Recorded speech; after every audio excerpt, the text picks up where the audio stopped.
Olá, pessoal! Começando agora então mais uma aula de filosofia, turma da primeira série do ensino médio. Vamos lá hoje então falar e concluir a nossa apostila, os nossos assuntos. Se você ainda não teve acesso ao restante do material, tá lá no sistema Etapa, corre lá dar uma olhadinha, tá? Hoje nós vamos trabalhar a página 21, que fala sobre a alegoria da caverna escrita por Platão, tá, pessoal? Então, peguem a apostila de vocês aí e vamos acompanhar comigo. Vamos lá? Ok.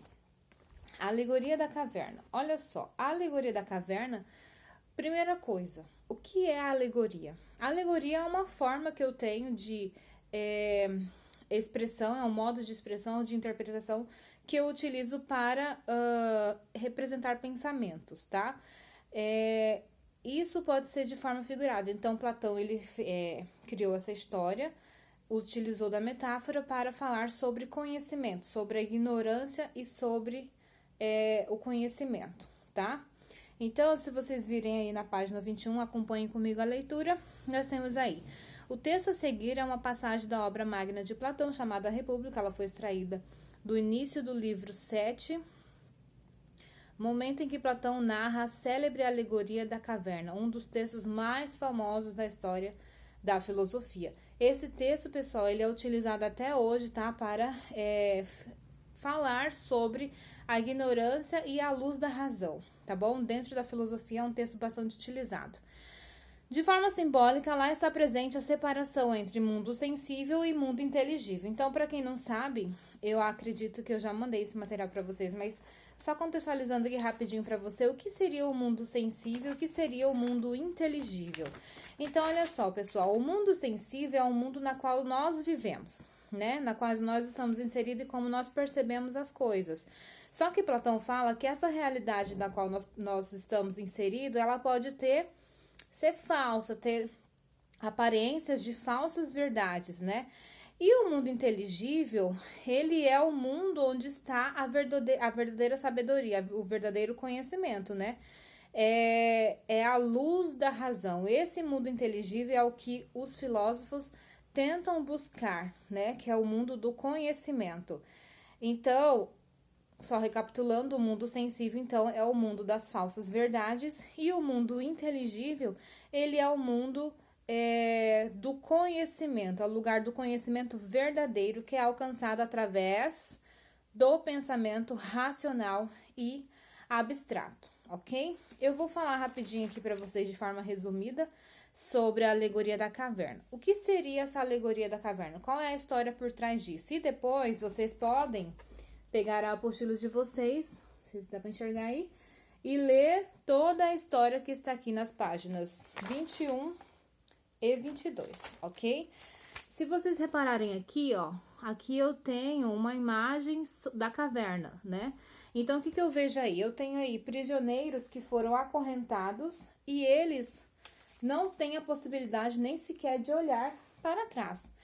Estão ali acorrentados a vida toda e a única coisa que eles enxergam são sombras. Tá vendo lá? As sombras projetadas na parede. Existem pessoas atrás dele tem uma fogueira e pessoas que estão com objetos parecidos com seres, enfim, projetando essas sombras na parede. A única coisa que eles viram a vida toda é apenas isso, essas sombras. E os sons que vêm de fora da caverna, que esses prisioneiros pensam que são emitidos por essas sombras, né? E aí, certa vez, um desses prisioneiros conseguiu se soltar das correntes e conseguiu olhar para trás. E quando ele olhou para trás, ele viu a fogueira e andando mais um pouquinho, ele viu as pessoas que projetavam essas sombras para que eles vissem ali, assistissem a vida inteira. E andando mais um pouco, ele conseguiu sair e ver o que realmente fazia os sons e a luz do sol. Então, ele voltou correndo para a caverna para contar aos outros, mas os outros não acreditaram, né? E então, ali, no ato desesperado, pensando que ele estava louco, os outros companheiros companheiros o mataram, né? Mas o que essa história quer dizer, professora? O que isso significa? Então, essa alegoria que foi representada por Platão mostra os níveis em que nossas naturezas podem ser iluminadas ou não. No primeiro nível estão os prisioneiros, que são amarrados de tal maneira que conseguem perceber apenas as sombras na parede da caverna, né? São sombras de objetos artificiais e a luz vem de uma fogueira.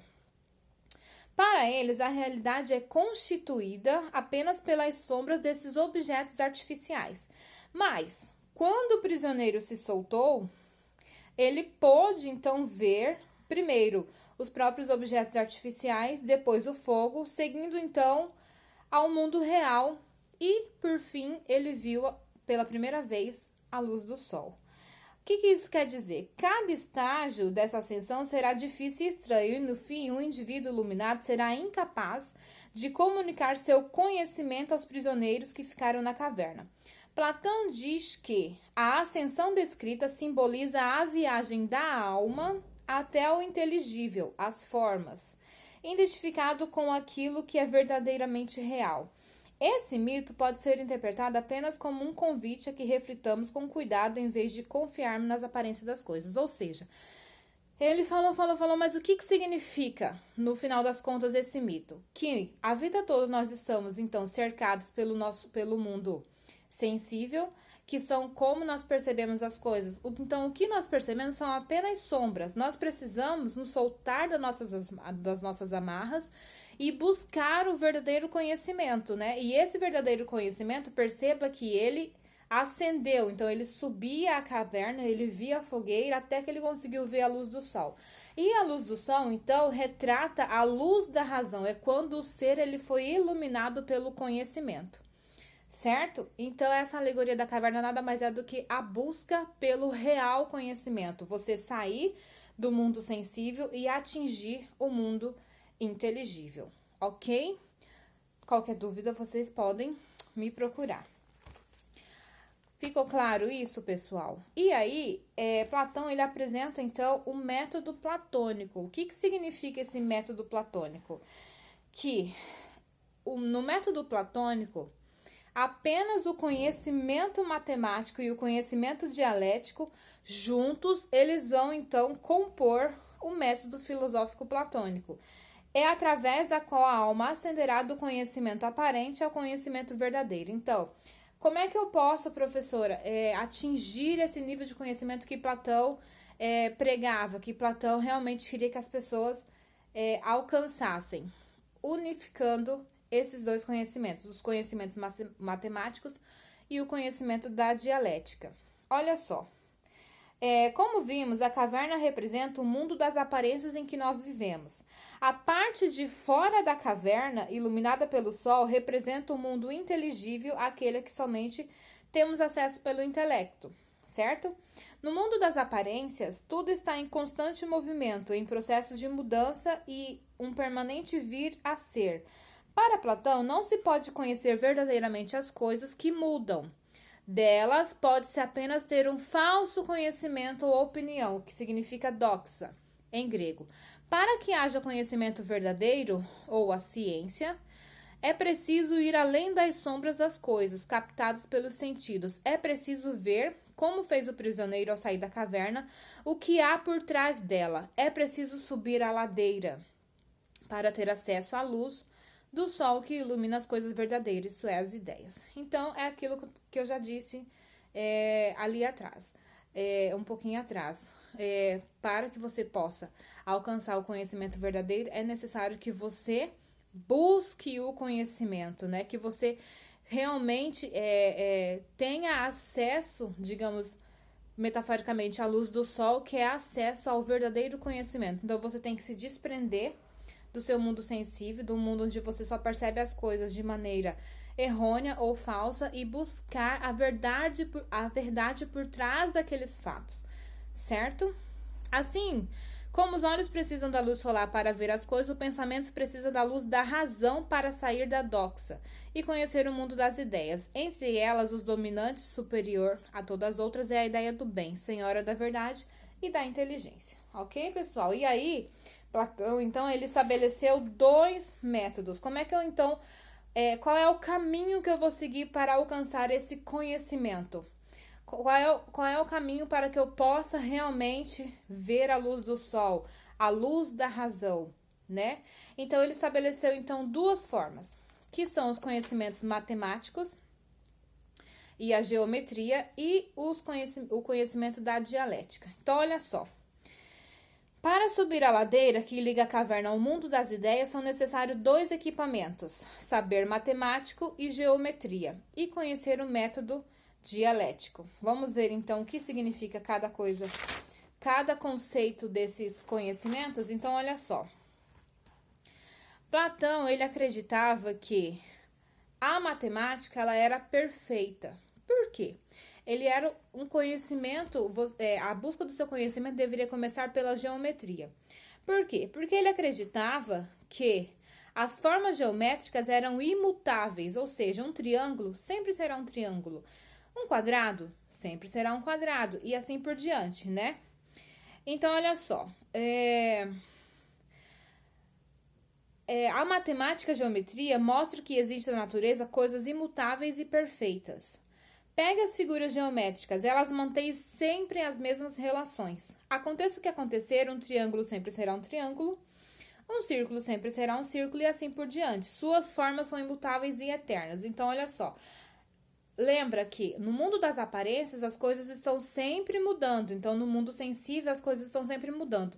Mas, se eu começar a buscar o meu conhecimento começando pela geometria, eu tenho uma grande chance de sucesso. Por quê? Porque as formas geométricas, elas jamais irão mudar.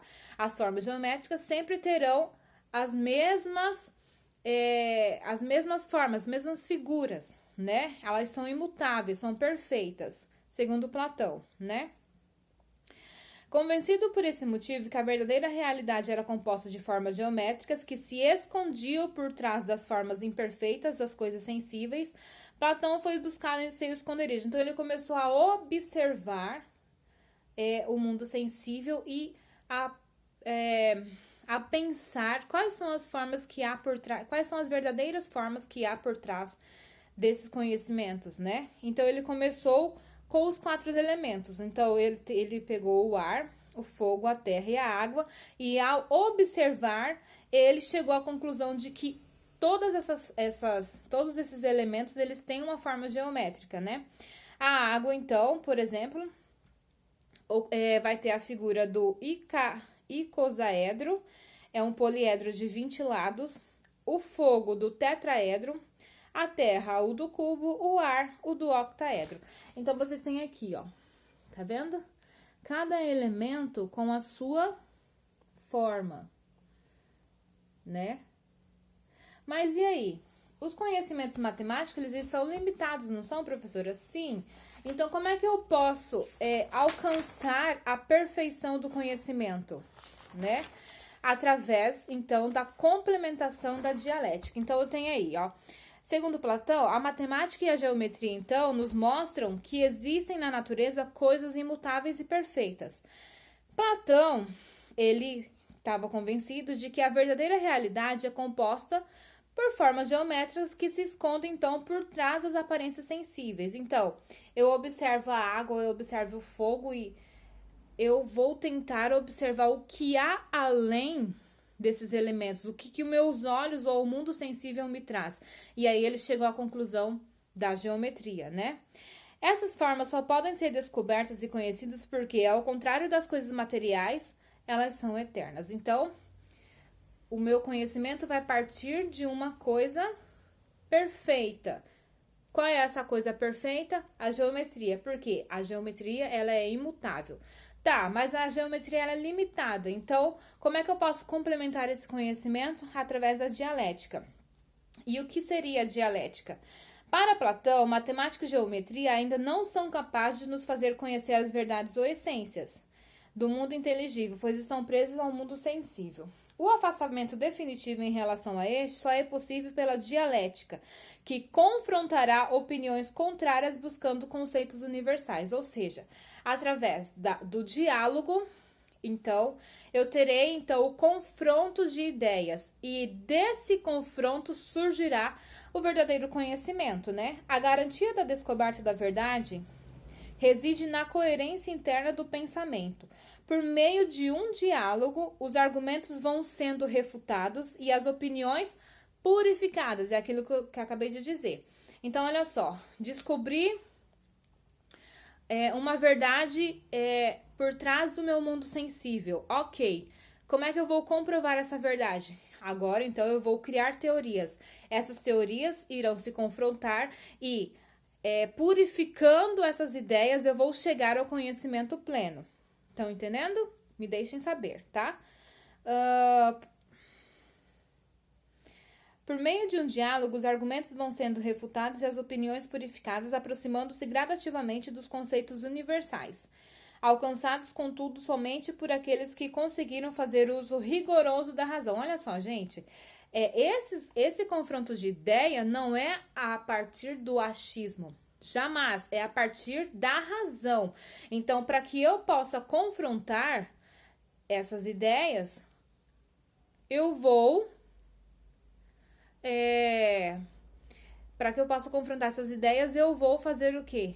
Purificá-las, mas essas ideias, elas têm que vir acompanhadas da razão, ok? As minhas paixões ou aquilo que eu acho não podem afetar o conhecimento verdadeiro.